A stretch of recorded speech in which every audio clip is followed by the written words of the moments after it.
एक बार प्रेम से और जोर से बुलंद स्वर में जय घोष लगावें। बोलिए श्री सद्गुरु महाराज की जय। जो नहीं बोले हैं उनके लिए एक बार मौका दिया जाता है। बोलिए श्री सद्गुरु महाराज की जय। मंगल मूर्ति सतगुरु मिलवै सर्वाधार, मंगलमय मंगल करना विनवा बारंबार। धन्य धन्य सतगुरु सुखदम महिमा कहीं न जाए। जो कछु कहो तुम्हारी कृपा मोते कछुना बसा। मेरा मुझ में कुछ नहीं जो कुछ है प्रभु तोर। तेरा तुझको सौंपता क्या लागत है मोर, क्या लागत है मोर। सृष्टि के कन कन में विराजमान गुरु महाराज के पावन जुगल चरणों में कोटि कोटि साष्टांग नमन। अपने निवास में विराजमान पूज्य श्री के पावन जुगल चरणों में कोटि कोटि साष्टांग नमन।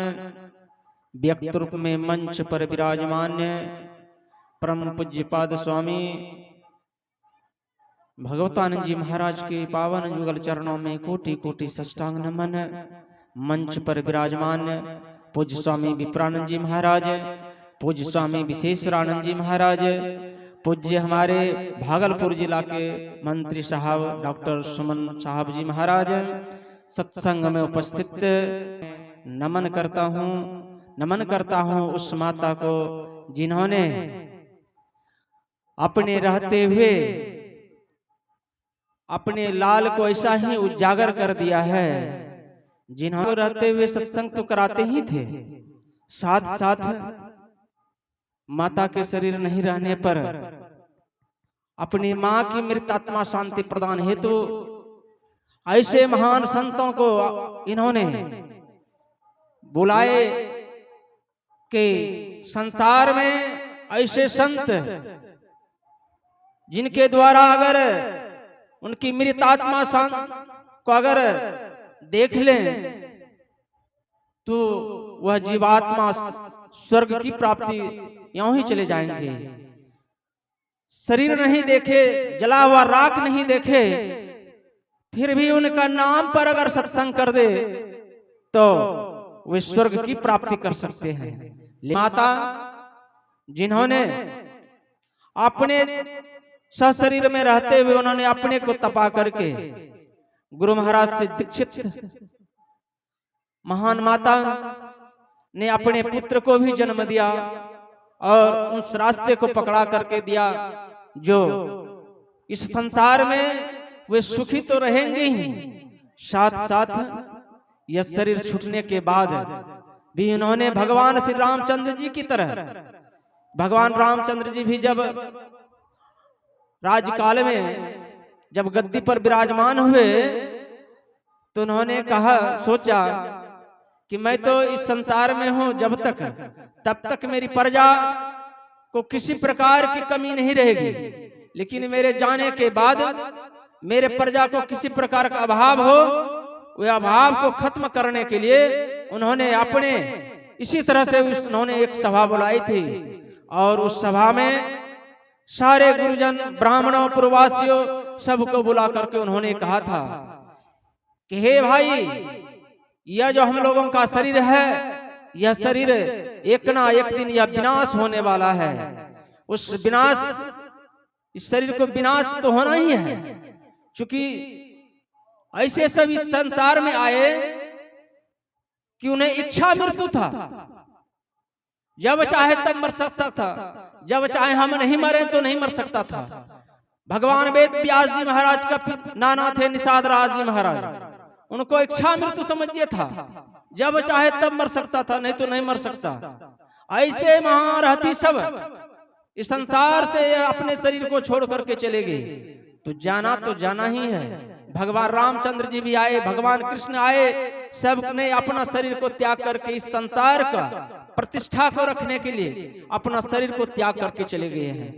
वैसी माता ने अपने पुत्र को जन्म दे करके इस संसार में कृत्य करने के लिए उन्होंने ऐसे महान संतों का पदार्पण किया है, जिनके द्वारा जब हम और आप सुनेंगे उनके वचनों को और थोड़ी सी भी अपने अंदर में अगर उजागर करेंगे, अपने अनुभव को रखेंगे, तो संसार से हम और आपको भी क्या होगा, इस संसार में तो सुख मिलेगा ही, साथ साथ इस जीव को इस शरीर से निकलने के बाद जहां से यह जीव आया है, संत सम्राट कबीर साहब कहे हैं, गिरि पर्वत की माछरी भव सागर आया हो, कहे कबीर धर्मदास से जम बंसी लगाया हो।